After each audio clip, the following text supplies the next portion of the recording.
చంద్రబాబు రామారావు గారు ఇట్లా చేస్తున్నాడని చెప్పి యాక్చువల్గా ఏంది రామారావు గారు మీ పద్ధతి నాకు నచ్చలా, అందుకని నేను బయటికి వెళ్ళిపోతున్నా, నేను వేరే పార్టీ పెట్టుకుంటా, వెళ్ళిపోతే ఆడు మగోడు. అంతకుముందు అన్నాడు కదా, ఎలక్షన్ ముందే ఉన్నాడు, రామారావా ఇది మా మామ నాకు టికెట్ ఇస్తే మా మామను ఓడిస్తా, ఎందుకేం తెలుసు రాజకీయాల పాలిటిక్స్ స్పెల్లింగ్ కూడా తెలియదు, నేనే ఓడిస్తా ఇతన్ని అన్ని కారుకోతలు కూర్చున్నవాడు చంద్రబాబు నాయుడు. ఓడిపోయాడు, వచ్చి కాళ్ళకి దండం పెట్టి చేరాడు. అక్కడ వెన్నుపోటు పట్టడం తప్పు. నీకు అతను అభిప్రాయ భేదం ఉంటే ఆయన పార్టీ, ఆయన ఎజెండా, ఆయన మేనిఫెస్టో, ఆయన గుర్తు, ఆయన ఆఫీసు, ఆయన జెండా నీదేం లేదు, నువ్వు బయటికి వెళ్ళు, ఓను పార్టీ పెట్టుకో. అది చేసిన వాడు జగన్. అక్కడ నచ్చాడు నాకు. ఓకే. ఎందుకు వెళ్ళాడు? వాళ్ళ నాన్న చనిపోయాడు. చనిపోయిన తర్వాత వాళ్ళ నాన్న చనిపోవడం చూసి కొంతమంది చచ్చిపోయారు, 100 మంది చచ్చిపోయారు. హార్ట్ అటాక్ వచ్చేవాళ్ళు, బాధపడ్డవాళ్ళు చచ్చిపోయారు. చచ్చిపోయిన తర్వాత ఆయన వాళ్ళ అమ్మగారు వాళ్ళ చెల్లెల్ని తీసుకొని ఢిల్లీ వెళ్ళి సోనియా గాంధీ గారితో, మేడం మా నాన్న చనిపోయారు కదా, అందుకని మేము ఓదార్పు యాత్ర చేస్తాను, వాళ్ళ ఇళ్ళకెళ్ళి చేసి వస్తానంటే, ఈలోపు ఆమెకి ఇక్కడ వాళ్ళు చెప్పేశారు, లేదు మేడం ఇతను ఆల్రెడీ సీఎం వాళ్ళ కోరిక ఉంది, అదేదో ఓదార్పు యాత్ర కాదు, ఆ వంకతో ఈ తిరుగుతున్నాడు అన్నట్టు చెప్తే ఆమె నమ్మి వచ్చి జగన్మోహన్ రెడ్డి గారు ఏం చెప్పిందంటే, మీరు చేయక్కర్లా, మీరు యాత్రలు చేయక్కర్లా, తిరగక్కర్లా, ఓదార్పు యాత్ర చేయొద్దు, ఎవరెవరు చనిపోయారో వాళ్ళ కుటుంబాలని మన గాంధీ భవన్ పిలిపించుకోండి, అక్కడే ఓదార్చి పంపండి. అంటే ఏమండి, వాళ్ళు మా నాన్న కోసం చచ్చిపోయారండి, మా నాన్న కోసం చచ్చిపోతే, మా నాన్న చనిపోయాడని చనిపోతే వాళ్ళని గాంధీ ఆఫీస్కి పిలిచి టీ ఇచ్చేసి ఓ థ్యాంక్ యూ అని పంపిస్తారా? అది ట్రెడిషన్ అండి, అది తప్పండి. అది ఎవరో చచ్చిపోయారు ఇంటికి మనం వెళ్ళాలండి, పరామర్శలు మనం వెళ్ళాలి. అంటే నేను చెప్పింది చెయ్యి, డూ వాట్ ఐ సే అని చెప్పిన తర్వాత వాళ్ళ అమ్మగారు ఏదో చెబుతుంటే ఈయన లేచాడు పైకి లేపి, అమ్మ మేడం థ్యాంక్ యూ, వచ్చి ఈ రోజు నుంచి ఈ కాంగ్రెస్తో మనకి సంబంధం లేదు, నేనే కొత్త పార్టీ పెడతా. ఆయన వచ్చి కొత్త పార్టీ పెట్టాడు. ఎవరు చెప్పడే చెప్పాడు, నేను మా నాన్న మా చెల్లి మేము ముగ్గురే ఉన్నాం, నేను పార్టీ పెడుతున్నా మా నాన్న పేరు మీద అని ఓదార్పు యాత్ర చేశాడు. అది నచ్చింది నాకు. ఈయనకి చంద్రబాబు కంపేర్ చేసుకున్నా, అరే ఇద్దరికి ఎంత తేడా ఉందాయా, ఈయనేమో సొంత మామనే వెండిపొడి పొడిచి చెప్పులతో కొట్టించి పదవి లాక్కొని విలువ లేనివాడు రామారావు అని చెప్పి వాళ్ళ కుటుంబాన్ని కూడా అన్పాపులర్ చేసి పెద్దగా ఉండాల్సిన దాన్ని కింద పెట్టాడో తను ముఖ్యమంత్రి అయిపోయాడు. ఈయన కాంగ్రెస్లో ఉంటే ఎంపీ అవుతాడు, కేంద్ర మంత్రి అవుతాడు, ఎక్కువ ఉంటే మంత్రి అవుతాడు, మళ్ళీ ముఖ్యమంత్రి అవుతాడు. ఇలాంటిది పోగొట్టుకొని ఎంత కష్టం ముఖ్యమంత్రి అవ్వాలంటే, కొత్త పార్టీ పెట్టి చాలా కష్టం కదా. ఈయన రామారావు గారిలాగా పెద్ద హీరో కాదు కదా, అంతకుముందు సినిమా పెద్ద రాజకీయ పరిజ్ఞానం కూడా ఎక్కువ లేదు కదా, రాజకీయాల్లో తిరగలేదు కదా. వాళ్ళని ముఖ్యమంత్రి అయినా ఏ ఒక్కరోజు అసెంబ్లీకి రాలేదు, ఏ ఒక్కరోజు సచివాలయానికి రాలేదు, వ్యాపారం చేసుకునేవాడు. అంత డెడికేషన్ అదా లేకపోతే డిఫికల్ట్ అవుద్దా అనుకుంటే ఈ పద్ధతులు నచ్చింది నాకు. ఇక్కడ సోనియా గాంధీ గారి దగ్గర మాటల విధానం నాకు నచ్చింది. అప్పటి నుంచి ఆయన దగ్గర వెళ్ళా. ఓకే. అప్పుడు నవ్వాడు ఆయన. అప్పుడు ఏం లేదు కదా, మరి 13 ఏళ్ళ నుంచి ఆయన తిరుగుతూనే ఉన్నాను నేను. ఆయన నెక్స్ట్ జైల్లో ఉన్నా ఆయనే నేను నమ్మా. జెన్యూన్ పర్సన్, ఇది ఇంటర్నేషనల్గా. ఎందుకంటే వైఎస్ఆర్ కొడుకు ఒక్కడే ఉన్నాడు గట్టోడు ఈ ఆంధ్రదేశంలో, పొలిటికల్గా ఉంటే గింటే వాడిని ఒక్కడు లేపేస్తే మనకి అడ్డు లేదు. చంద్రబాబు కంటే చంద్రబాబు అబ్బాయి కొడుకు కూడా అడ్డు లేదు అనుకొని బొక్కలో పెట్టేశారు. ఎలా నవ్వుతూ లోపలికి వెళ్ళాడు, అలా నవ్వుతూ బయటకు వచ్చాడు జైల్లో వచ్చి తర్వాత ఎలక్షన్లో ఓడిపోయినా ఆయనతో మేము తిరిగాం.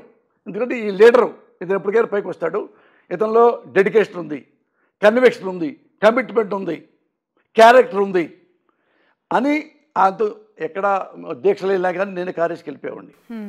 నెక్స్ట్ ఎలక్షన్ వచ్చిన తర్వాత ఎలక్షన్స్లో నాకు పంపించాడు నా దగ్గరికి, మురళీకి ఏం కావాలి అడగవు, మురళీకి ఎమ్మెల్యే కావాలా, ఎంపీ టికెట్ కావాలా, ఎమ్మెల్సీ కావాలా, ఏమి ఎక్స్పెక్ట్ చేస్తున్నాడు అని ఇద్దరు, రెడ్డి గారు ఒక అతను వచ్చారు. ఇక్కడ ఎవరు వచ్చారు? సాక్షి నాగేశ్వరరావు తీసుకొచ్చాడు, మా ఇల్లు అడ్రస్ తెలియక.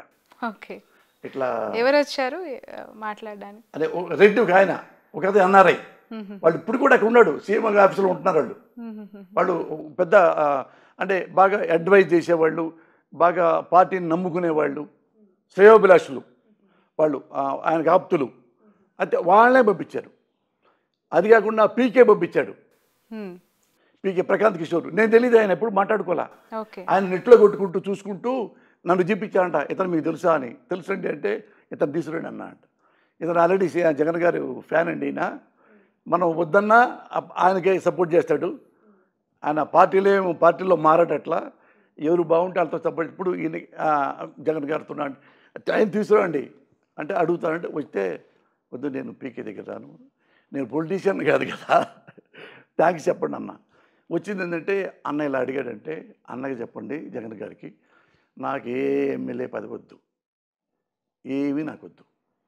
ఎందుకంటే ఒకసారి మా సినిమా కుటుంబ సభ్యుడు చిరంజీవి గారు పార్టీ పెట్టి నాకు తెలియకుండానే నేను డబ్బింగ్ చెప్తా ఉంటే ఆయన పేరు అనౌన్స్ చేశాడు. ఇక తలంచుకొని వెళ్ళాను. సంతోషం. ఆయన నాకు రూపాయి అడగలేదు, ఏం ఆశించలేదు. మురళి హానెస్ట్ ఫెలో, అసెంబ్లీలో ఉంటే బాగా మాట్లాడతాడు, మురళికి మనం ఇద్దాం. ఎవరికి ఇవాళ ఎమ్మెల్యే టికెట్ నా కొడుకే ఇచ్చాడు సినిమా ఇండస్ట్రీలో చిరంజీవి గారు. మరి గ్రేట్ కదా. మరి నాకెంత నా మీద నమ్మకం పెరుగుద్ది. ఓ, నన్ను ఇంత బాగా నమ్మాడు చిరంజీవి గారు, ఉంటుంది కదా ఆ కృతజ్ఞత, అది ఎప్పుడు ఉంటుంది. అయితే చెప్పి అన్న నాకేం వద్దని చెప్పండి, అన్నకి సర్వీస్ చేస్తా, ఆయన ఉన్నంతకాలం నేను సర్వీస్ చేస్తాను, నేను చచ్చిన పోయేంతకాలం సర్వీస్, ఎందుకంటే నచ్చాడు బాగా, నేను చచ్చిపోయేదాకా ఆయనే సర్వీస్ చేస్తా, అది తప్ప ఇవి నాకు వద్దు. కాదండి అన్న ఇది చెప్పాడు, పీకే చెప్పాడంటే వద్దు. పక్కన మీ ఫ్రెండ్ నాగేశ్వరరావు పక్కనే ఉన్నాడు ఇప్పుడు, ఆయన కూడా నవ్వుకుంటున్నాడు. అంతే వెళ్ళి చెప్పారంట. చెప్తే నవ్వాడంట ఆయన. నవ్వి మురళి అంతే అని. తర్వాత గెలిచాడు. తర్వాత గెలిచిన తర్వాత నేను దానికి ప్రమాణ స్వీకారానికి వెళ్ళలేదు.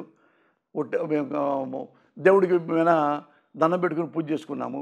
జగన్ గారు గెలిస్తే మీకు బట్టలు పెడతాను, ఇక్కడ సిటీలో ఉన్న అమ్మవారికి దేవుళ్ళ కంటే గెలవగానే అన్ని పట్టు చీరలు అవి కొనుక్కొచ్చి బట్టలు కొనుక్కొచ్చి గుళ్ళలో తిరిగి అందరికీ దేవుళ్ళకి అమ్మవారికి ఇచ్చి ఇంటికి వచ్చి అమ్మ డామును పడిపోయా కరోనా వచ్చింది. అప్పుడు దానికి కూడా వెళ్ళాల, ఏది మన ప్రమాణ స్వీకారం కూడా వెళ్ళలేదు. తర్వాత 3-4 సార్లు కబురు చేశాడు, నేను వెళ్ళాల, చాలా వెళ్ళపోతే ఆయన ఒకసారి సదల గారిని పిలిచి కొంచెం గట్టిగా మాట్లాడంట. ఏమన్నా మురళిని తీసుకురాలేరా, నేను చెప్పానని చెప్పలేదా అని. ముఖ్యమంత్రి ఆయన నన్ను గుర్తుపెట్టుకోకర్లా, ఆంధ్రదేశం మొత్తం చేతుల్లో ఉంటుంది కదా, ఎంతమంది లక్షలాది కార్యకర్తలు ఉన్నారు, నన్ను ఎందుకు గుర్తుపెట్టుకోవాలి? నాకంటే గొప్ప వాళ్ళు చాలామంది ఉన్నారు. నేను ఆయన కోసం ప్రాణం ఇవ్వలేను, ప్రాణం ఇచ్చేవాళ్ళు కార్యకర్తలు ఉన్నారు. అయినా నన్ను ప్రేమించాడు. ఆయన నా కోసం ప్రాణం ఇచ్చేంతగా ఇష్టపడతాడు నేనంటే. నువ్వు ఎందుకు మీరు మురళి తీశారు సార్? మేము ఒకసారి వచ్చాడండి, నేను వస్తానని చెప్పి మళ్ళా ఫోన్ చేస్తే ఫోన్ కూడా ఎత్తలేదు. నేను ఇంటికి 2-3 సార్లు చేశానంటే కొద్దిగా పర్జెంట్ పని ఉంది వెళ్ళానన్నా, మళ్ళీ వస్తానని చెప్పి వెళ్ళాడు. ఇవన్నీ కాదన్నా, అతను తీసుకురండి అంటే. సార్ ఆయన సజ్జల గారు ఫోన్ చేసి అరిచాడు, అయ్యా నన్ను తిడుతున్నాడు అయ్యా, నన్ను ఎరుతున్నాడు ఆయన, నువ్వు రా అన్న, కొద్ది పని ఉందన్న అంటే. అక్కడ నుంచి చల్లా మసూద్ రెడ్డి అని చెప్పి స్కిల్ డిపార్ట్మెంట్ చైర్మన్, ఇద్దరికి అడ్వైజర్ స్కిల్ డిపార్ట్మెంట్, ఆయన్ని నువ్వు అర్జెంటుగా విజయవాడ నుంచి హైదరాబాద్ వెళ్ళి మురళి కార్యక్రమం రాపో అన్నాడు సజ్జల గారు. వచ్చాడు మా ఇంటికి. అవును, చల్లా మసూదన్ రెడ్డి గారు వచ్చి అన్న తిడుతున్నాడు అన్న సీఎం గారు, నువ్వు వచ్చి ఒకసారి కనపడేళ్ళు చాలు అంటే. ఏదో అంట పెడతారని నాకు తెలుసు, నాకు పెద్ద ఇష్టం ఉండదు వాటి మీద. ఆయన అంటే ఇష్టం తప్ప వాటి మీద పదవుల మీద ఇంట్రెస్ట్ ఉంటే ఎప్పుడో ఏదో వచ్చేది నాకు. అయితే నువ్వు రాకపోతే ఆయన మమ్మల్ని మేము వెళ్ళం, ఆయన క్యాబిన్లోకి మేము వెళ్ళలేము ఇక అన్నాడు. అని కాదన్న, కొంచెం నాకు పని ఉంది. ఏమయ్యా నువ్వు మొండోడు పోయితే ఆయన ఇంటికంటే జగన్ గారు, నువ్వు రాకపోతే మాత్రం మేము మరి మాకు ప్రాబ్లం అవుద్ది, గుర్తుపెట్టుకో అని గట్టిగా మాడితే, అవునా అన్న నమ్మించా. అవునా అయితే పని చేస్తానన్నా, 2 రోజులాగి వస్తా, 2 రోజులాగి వస్తావు కదా, 2 రోజులాగి వస్తా. వెళ్ళాక 2-3 నెలలు రాలా, మళ్ళీ సజ్జల గారు ఫోన్ చేశాడు. ఇక్కడికి వచ్చాడు, ఇంటికి వచ్చే నా ఇంటికి పిలిచాడు. మురళి ఎంత ముఖ్యమంత్రి స్థానంలో ఉండి నీ గురించి గుర్తుపెట్టి అడుగుతున్నారంటే మనం ఉంటే ప్రేమ ఉండబట్టే కదా, నువ్వేదో సర్వీస్ చేసావని నీకు ఇవ్వటం కాదు, నువ్వు నచ్చావు, నువ్వు మంచి సిన్సియర్గా ఉంటావు, పిచ్చి పిచ్చి పనులు ఏం చేయడు, హానెస్ట్గా ఉంటాడు. ఎగబడ్డావు జనాల దగ్గరికి వెళ్ళి జనాలు తోసుకొని సీఎం దగ్గరికి వెళ్ళటాలు, జై అరవటాలు ఇట్లాంటివి చేయవు. మంచోడు కదా, చదువుకున్నోడివి నువ్వు ఉంటే మరి పార్టీకి చాలా హెల్ప్ అయ్యావు కదా. నువ్వని మరి ఎందుకు సర్వీస్ చేసావు, నువ్వు ఎందుకు సర్వీస్ ఎందుకన్నా, మంచి మనిషి కాబట్టి చేశాను. మరి నువ్వు మంచి మనిషి అయినా కదా రమ్మంటున్నాడు అన్నాడు. అవునా అన్న, అయితే టైం మిగిలేనా, ఆలోచించి మళ్ళీ వస్తాలే అన్న అనగా చెప్పండి అన్న. అనిలోపు ఈలోపు వాళ్ళు లేరు, చెప్పాడంట. సరే వస్తాడన్నాడు కదా, ఏమి కావాలో అడిగి చూడండి ముందుగానే అంటే ఆయనకి ముందు వీళ్ళు ఫైల్ పెట్టారంట. వేరే ఇంకో చైర్మన్ది, అది చూసి అది పక్కన పడేశాడంట. ఇది మురళికి సరిపోదు, పెట్టండి కాదు, మురళి లెవెల్కి ఉన్నది పెట్టండి. మనకి లెవెల్ ఏందో నాకు తెలియదు, మురళి ఎలా ఆ లెవెల్లో ఉండాలి, మురళి సర్వీస్ చేయడానికి ఉపయోగపడుతుంది, అది వద్దు అని ఫైల్ పక్కన పడేశాడు. ఆయన ఏమయ్యా నువ్వేంటి అసలు నో అంటావా చెప్పు, ఎస్ అంటా చెప్పు. అన్నీ ఇష్టం లేదన్నా నాకు, ఆ మాట నువ్వు సీఎం గారికి చెప్పు అని పోయి సీఎం గారికి పోయి చెప్పంటే సరే అన్న అంటే ఆయన పక్క నుండి సీఎం గారు ఆఫీస్ బయట నుంచి మాడుతున్నాను రమ్మన్నాడు. రేపు వస్తారన్న, ఇది తప్పలా అన్అవైలబుల్. అప్పుడు ఫస్ట్ టైం నేను కలిసింది ఎలక్షన్ ముందు తర్వాత. ఓకే, వస్తే కరెక్ట్గా వెళ్ళి కూర్చో, మై డియర్ పోసాని కృష్ణమురళి పెట్టాడు, కూర్చోబెట్టాడు. ఏంటి అన్నాడు. ఏముందన్నా ఏం లేదు. ఎందుకు నువ్వు అది అంటావు ఇది అంటావు, నీకేం కావాలి చెప్పు, మాకు తెలియదు ఇదే అన్నాడు సీఎం గారు. నీకు ఏవైతే నీకు ఇంట్రెస్ట్, సర్వీస్ బాగా చేయగలవు, ఇంకా నువ్వు చదువుకున్నావు కదా, నువ్వు ఎంఏ చదివావు కదా, నాకు అది యూనివర్సిటీ కదా, ఎంఫిల్ తీసావు కదా, అవన్నీ చెప్తున్నాడు. పాదయాత్రలో చెప్పాడు, నా చేపట్టుకు నడుపుతా ఆ మురళి నువ్వు అక్కడ ఎంఏ 10 సంవత్సరం కదా అంటే నవ్వే. అన్న నీకేం తెలుసు అంటే నవ్వుతున్నాడు. మా నాన్న కూడా తెలుసు కదా, అవునన్నా తెలుసు అన్న.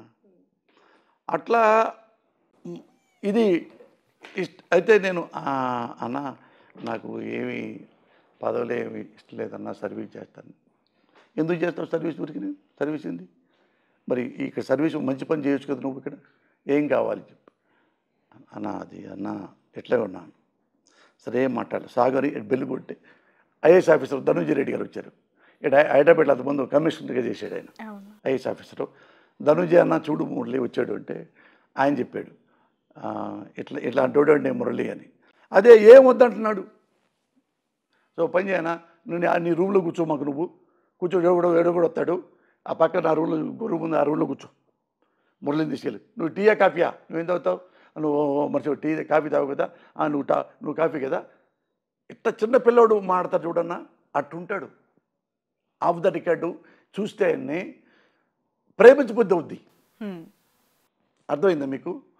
అట్టయితే నువ్వు కాఫీ తాగు కదా, తాగనన్నా. నువ్వు టీ, నువ్వు ధనంజయ నువ్వు కాఫీ కదా, ఒక కాఫీ ఒక టీ తెప్పించుకొని ఆ రెండు కూర్చోండి, ఎవరు తలుపేసుకోండి, ఎవరు రాండి మాకండి, నిర్ణయించుకొని రండి అని నాకేంటో అని. ఆయన ఫైల్ కూడా పక్కన పెట్టి లోపల కూర్చున్న ఇద్దరు. ఏం మురళి నువ్వేమనుకుంటున్నావు అలా, నేనేం అనుకోలేదన్నా, ఒట్టన్నా అనుకోను, తల్లి సాక్షి నా మనసులో ఏమీ లేదన్నా. ఏమయ్యా ఇంతవరకు ఇష్టం నువ్వంటే సీఎం గారికి ఏం అవసరం నీ పిలవాలి, నువ్వు నచ్చావు, నువ్వంటే ఇష్టం బాగా. ఎక్కడ మీటింగ్ ఏమన్నా కానీ కనీసం టాపిక్ వస్తే నీ గురించి ఒక నిమిషం మాట్లాడు కనీసం, మురళి చాలా మంచి చూడాలి అంటే అంత అభిమానించేటప్పుడు మనం ఇగ్నోర్ చేయకూడదు అట్లా. అంటే అన్న నిజంగా నేను నాకు తెలియదన్నా, ఇష్టం లేదన్నా, కాదు ఏదోటి చెప్పు అన్నాడు. ఏదోటి అంటే అన్న నాకేమీ తెలియదు, సరే మీరే చెప్పండి అన్న. అయితే ఏ పదవులు లేకుండా నాకు పని చేసి పెట్టండి అన్న. ఇప్పుడు ఇక్కడ నుంచి వైజాగ్ రమ్మన్నారు కదా అందరినీ, వైజాగ్ వస్తే స్టూడియోలో కట్టుకోవచ్చు, మీరు స్టూడియో స్థలం ఇస్తాం, ఉండడానికి స్థలం ఇస్తాం అన్నారు కదా. అందుకని ఏంటంటే మా పిల్లలు కూడా ఉన్నారు, నా కొడుకులు ఉన్నారు, మేము అందరితో పాటు మాకు కూడా స్టూడియో ఇవ్వండి, మీ స్టూడియో కట్టుకుంటాను. అది మామూలుగానే వస్తుంది. నువ్వు అడిగేది ఏముంది, నువ్వు క్వాలిఫైడ్ అనుకో నీకే వస్తారు. నువ్వు 35 ఏళ్ళ నుంచి ఇండస్ట్రీలో ఉన్నావు, మా చిరంజీవి గారు అడిగితే చిరంజీవి గారికి ఇస్తాం, నువ్వు అడిగితే నీకు ఇస్తాం. దానికి కొత్తగా మేము చేసే మెహర్బానీ ఏముంది, అప్లికేషన్ పెట్టి నువ్వు క్వాలిఫైడ్ కదా. 100 సినిమాలు చేసావు, 500 సినిమాలు పైన హీరో యాక్ట్ చేస్తున్నావు, హీరోకి చేసావు, డైరెక్టర్వి, ప్రొడ్యూసర్వి, నీ క్వాలిఫికేషన్ ఉంది కదా, దాన్ని మేమే ప్రత్యేకంగా నీకు దానం చేయక్కర్లా అని అంటే అసలు మీరే ఆలోచించుకోండి అన్న, ఆలోచించి మీరే నిర్ణయం తీసుకోండి అన్న, నేను చేస్తాను, నాకే తెలియదు అన్న. అంతేనా కదా? అంతే సార్, నువ్వు వెళ్ళిపో అన్నాడు. వెళ్ళిపోయిన తర్వాత ఫోన్ చేస్తానంటే 3 నెలలు నేను ఫోన్ ఎత్తలా. వద్దనుకొని ఇవన్నీ ప్రమాణ సాక్షి శ్రావణి, నువ్వు ఎంక్వైరీ చేసుకో కావాలంటే. ఇందులో ఒక మాట తేడా వచ్చిన 2-3 నెలలు నేను ఫోన్ ఎత్తట్లా, సద్దర్ గారిది కూడా. కాకపోతే సద్దర్ గారు మా ఇంటికి వచ్చాడు. అన్నా బాగున్నారా, ఏం చేస్తున్నావు, ఇంట్లో ఇక్కడ ఇల్లు మారేమన్నా, టీ తాగడానికి వస్తావన్నా, ఒకసారి ఇల్లు చూడన్నా అన్న. వచ్చి ఇక్కడ గంట కూర్చున్నాడు ఈ ఇంట్లో. కూర్చొని, మురళి మా సీఎం గారు ఇట్లా చేయి మురళి, ఎందుకంటే నువ్వు మంచి సర్వీస్ చేస్తావు మురళి, నీకు ఏమి ఇచ్చినా కానీ మంచి సర్వీస్ చేస్తావు నువ్వు, అందుకని ఇది ఒకటి ఉంది, నువ్వేదో ఊరినే నువ్వు సర్వీస్ చేసావని చెప్పి నీకు గిఫ్ట్గా ఇవ్వటం కాదు, నువ్వు సిన్సియర్గా చదువుకున్న వాడివి కదా అన్నాడు.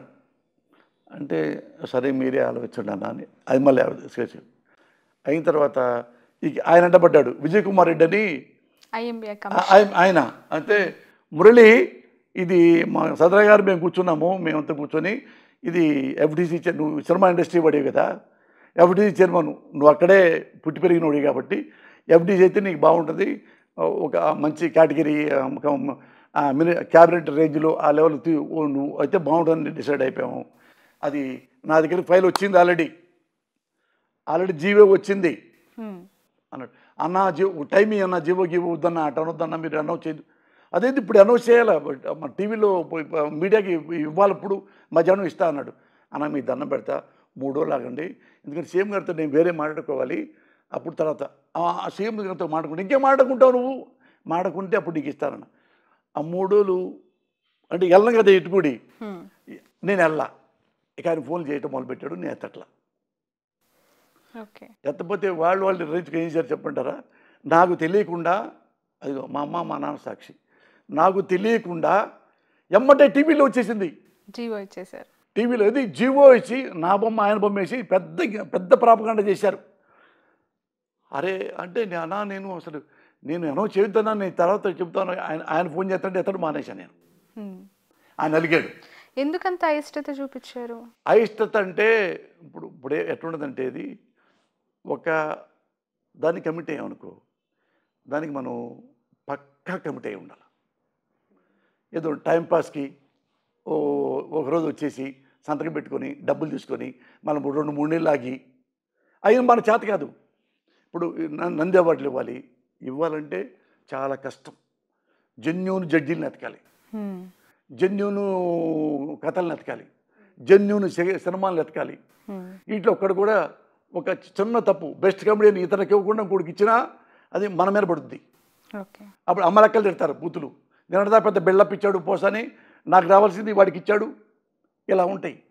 ఇవన్నీ ఎందుకు, ఇవన్నీ మనం ఇప్పుడు మొయ్యాలి. ఇది ఉంటే డెడికేషన్గా ఉండాలి, అక్కడే అన్నీ మానేసి పెళ్ళాం పెట్టడం కూడా ఆడ పని. నాకు రేపు ఇప్పుడు పెట్టబోతున్నాను నంది అవార్డులు ఓన్లీ స్టేజీ నాటకాలకి దానికి ఏంటి, ఇప్పుడు వెళ్తే మరి అక్కడ 10 రోజులు కూర్చోవాలి, మళ్ళీ రావాలి, మళ్ళీ 10 రోజులు కూర్చోవాలి, మళ్ళీ ఆ ఫంక్షన్ అప్పుడు మొత్తం 4 రోజులు అక్కడే ఉండాలి. ఇవన్నీ చేయాలి. అబోవ్ ఆల్ సిన్సియర్గా అసలు జడ్జీలు మంచివాళ్ళ కాదా, వీడేమన్నా కుడతావు కదా, ఏమన్నా రాంగ్ రూట్ అనుకో, పెద్ద బెళ్ళపిచ్చావే చంద్రబాబు గవర్నమెంట్లో ఉన్నప్పుడు, ఇది అన్యాయం ఇది అన్యాయం అని, నువ్వు చేసింది ఏం పీకావు ఇక్కడ అని రేపు మీ టీవీ ముందు కూర్చొని తిడతాడు అమలక్కలు కూడా. అవన్నీ ఇన్ని మొయ్యాలి, దానికి తలనొప్పి, అన్నం తినం, టెన్షను, డే నైట్ పని చేయాలి. నాకేంటంటే ఈవినింగ్ 6 అయితే ఎక్కడ నైట్ షూటింగ్ చేయను, 7 ఇంట్లో ఉండాలి, నేను మావిడ కబుర్లు చెప్పుకుంటూ ఉండాలి, టిఫిన్ చేస్తూ ఉండాలి, టీ తాగుతూ ఉండాలి, మరి 9 అన్నం తినాలి, కబుర్లు చెప్పుకుంటా, పాటలు వినుకుంటా 10:30-11 పడుకుంటాం. నా హ్యాబిట్ అది అప్పుడు 30 ఏళ్ళ నుంచి. అందుకని ఇల్లు అంతే వదిలిపెట్టాల్సి వస్తాయి. నాకు ఇష్టం, పిల్లల కంటే కూడా మా ఆవిడ అంటే ఇష్టం, ఎక్కువ కబుర్లు చెప్పుకుంటానికి ఎక్కువ నాకు ఫ్రెండ్ లాగా ఉంటుంది. ఏమన్నా కానీ కరెక్ట్ చెప్పి చదువుకున్నాము కదా తను కూడా, అట్లా నాకు దగ్గరగా ఉంటుంది, మనసుకి అభిప్రాయాలకి దగ్గరగా ఉంటుంది, కన్విక్షన్స్కి దగ్గరగా ఉంటుంది. అందుకని నాకు ఇంట్లోనే నాకు పెద్ద అమెరికా అట్టిష్టం.